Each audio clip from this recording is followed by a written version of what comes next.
Sir 2003 में consumption stocks used to trade at 40-50 p, now they trade between 60 to 70 p. Similarly in IT PE in 2013 was 16-20, now they trade at 25-30. Is this sustainable?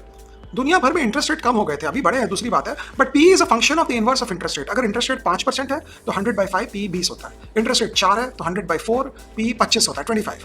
अगर interest rate 10% हो गया तो 100/10 P is 10, which is 10 times earnings. So basically जैसे जैसे interest rate बढ़ता है price earnings ratio वैसे वैसे घटता है, जैसे जैसे इंटरेस्ट रेट घटता है प्राइस अर्निंग्स रेशियो वैसे वैसे बढ़ता है. तो लास्ट 1.5 साल में जो पिटाई हुई हमारे कमर टूटी है हम लोगों की, शेयर बाजार वालों की, वो पीई के कारण टूटी है, बिकॉज प्राइस अर्निंग्स रेशियो गिर गया सारे शेयरों का हमारा. अगर ये नहीं होता तो हम शायद अच्छे पोजीशन में होते, बट ठीक है, यही बॉटम लाइन के हिसाब से समझना चाहिए. ये 2013, 2016 और अभी में एक और फर्क भी है. 2013 और 2016 में कंजम्पशन स्टॉक्स उस समय मेरे ख्याल से कुछ स्टॉक्स बहुत अच्छा कर रहे थे, जैसे पेज इंडस्ट्रीज हुए या कुछ हुए, और बाकी स्टॉक्स अभी अच्छा कर रहे हैं. और प्लस अभी क्या हुआ, 2019 में कॉर्पोरेट टैक्स कट हो गया इनका, तो इनकी प्रॉफिट ज्यादा हो गई, बिकॉज पहले टैक्स जो देते थे वो 25% पे गवर्नमेंट ने टैक्स ले आया, बट ले देकर interest rate is the decider for a price earnings ratio. तो इसीलिए इनका पी रेशियो ऊपर नीचे होता रहता है. और ये जो पी रेशियो चेंज होता है तो मेजर मूवमेंट स्टॉक प्राइस का तभी होता है.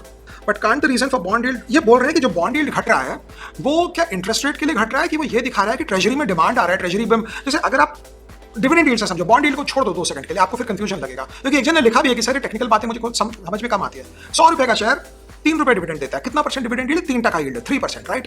वो शेयर का अगर मैं दाम 100 से टान कर उसको 150 ले जाऊं, 150 पे भी वो 3 रुपए डिविडेंड देगा, तो वो 2% यील्ड हो गया, 2% हो गया. सो 3% से 2% ऐसे ही होगा क्योंकि शेयर का दाम बढ़ गया. तो ये कह रहे हैं, जो हम भी सुबह डिस्कस किए थे, कि आप ट्रेजरी बॉन्ड अगर खरीदेंगे तो बॉन्ड का दाम जब बढ़ेगा तो यील्ड अपने आप कम हो जाएगा, बिकॉज इंटरेस्ट तो उतना ही आ रहा है ना. अब ज्यादा दाम देके लोगे तो इंटरेस्ट अपने आप कम हो जाएगा. तो ये बोल रहे हैं इंटरेस्ट रेट कम दिखा रहा है कि वो बॉन्ड के लोग की बाइंग आ रही है, तो इसीलिए वो इंटरेस्ट कम हो गया, बिकॉज लोग बैंक से डर कर पैसा लाकर बॉन्ड में डाल रहे हैं.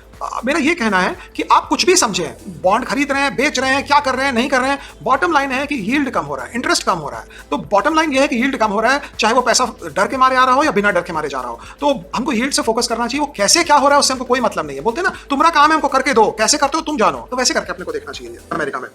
और बिटकॉइन जो है वो इंटरेस्ट रेट, लो इंटरेस्ट रेट पे बिटकॉइन ऊपर जाता है. ये पुराने ट्रेंड्स हैं, ये 3-4 पॉइंट को देखकर आप समझ सकते हैं. तो मुझे अगर आप पूछोगे तो अगर मैं देखता हूँ डाउ फ्यूचर 600 पॉइंट डाउन है फॉर एग्जांपल, तो मैं पहले आकर देखता हूँ बिटकॉइन क्या है.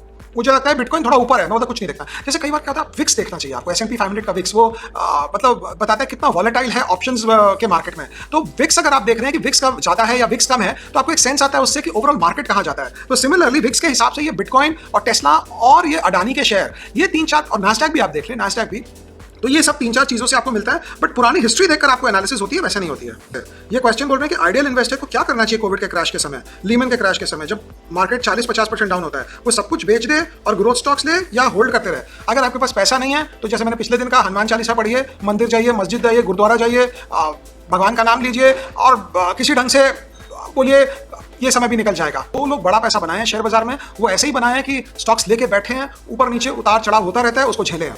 अगर बैंक चुपचाप पैसा प्रिंट कर दे, वाह भाई ये तो बढ़िया थ्योरी है, चुपचाप, किसी को पता नहीं चल रहा है, और किसी को ना पता चले, और पैसा सर्कुलेट कर दे, धीरे धीरे हर जगह पैसा फैला दे.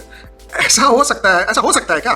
For example, hypothetically RBI note print करके पूरे इंडिया में से 5-6 लोगों को पता हो इस बारे में, तो विशाल ऐसा समझो, आप, मुझे पता नहीं आपकी शादी हुई है कि नहीं, अज्यूम करते हैं आपकी शादी हो, आपके ससुर जी के 3 जवाई, ठीक है, 2 मिनट के लिए आपके ससुर जी बोलते हैं मैं एक-एक को 1-1 करोड़ रुपया दूंगा. वो घड़ी साइकिल वाला काम नहीं, पूरा 1-1 करोड़ रुपया एक-एक को मिलेगा. वो जैसा नॉर्मल भाई दहेज में एक घड़ी देंगे, एक साइकिल देंगे, एक बाइक देंगे, एक घर देंगे, एक सोने की चेन देंगे, वो सब नहीं, पूरा 1 करोड़ रुपया कैश लिक्विड.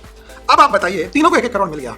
आप जब चेक लेकर जमा करके आरटीजीएस बैंक क्रेडिट लेकर, चेक तो भाई बाउंस भी हो जाए तो आप किसको पकड़ने जाओगे, आरटीजीएस क्रेडिट आकर आप जब घर घुसोगे तो आपका एक ताव कुछ और होगा. आप बैठते ही बोलोगे ये खरीदते हैं, वो खाते हैं, ये करते हैं, वो करते हैं. सडनली डिमांड बढ़ जाएगा. डिमांड क्यों बढ़ेगा? क्योंकि आपके पास पैसे ज्यादा आ गए हैं. तो पैसा ज्यादा, लेकिन पता किसी को नहीं है, आपको तो पता है ना. लेकिन आप जो वो पैसा स्पेंड करना स्टार्ट करोगे, बाजार में जाओगे, सामान खरीदोगे, 2 के बजाय 4 पैंट उठाओगे और 3 के बजाय 5 शर्ट उठाओगे और ब्रांडिंग भी ऊपर में जाओगे, अपस्केल का सामान यूज करोगे, तो आप समझो कि उस समय क्या होगा. उस समय यह होगा कि ओवरऑल कॉन्टेक्स्ट से इन्फ्लेशन आ जाएगा. तो पैसा चुपचाप डाला जाए या पैसा धीरे धीरे डाला जाए, पैसा सिस्टम में आते ही बड़ा इन्फ्लेशन स्टार्ट हो जाता है. तो आपको ऐसे देखना होगा कि ये बड़ा इन्फ्लेशन आते ही आप मार्केट में प्रॉब्लम वही होगी. नोट नहीं तो अमेरिका तो नोट छाप के कुछ भी कर देती ना, बट वो तो कर नहीं पा रहे हैं बिकॉज इन्फ्लेशन बढ़ गया. वहां पे इन्फ्लेशन तो आता ही है.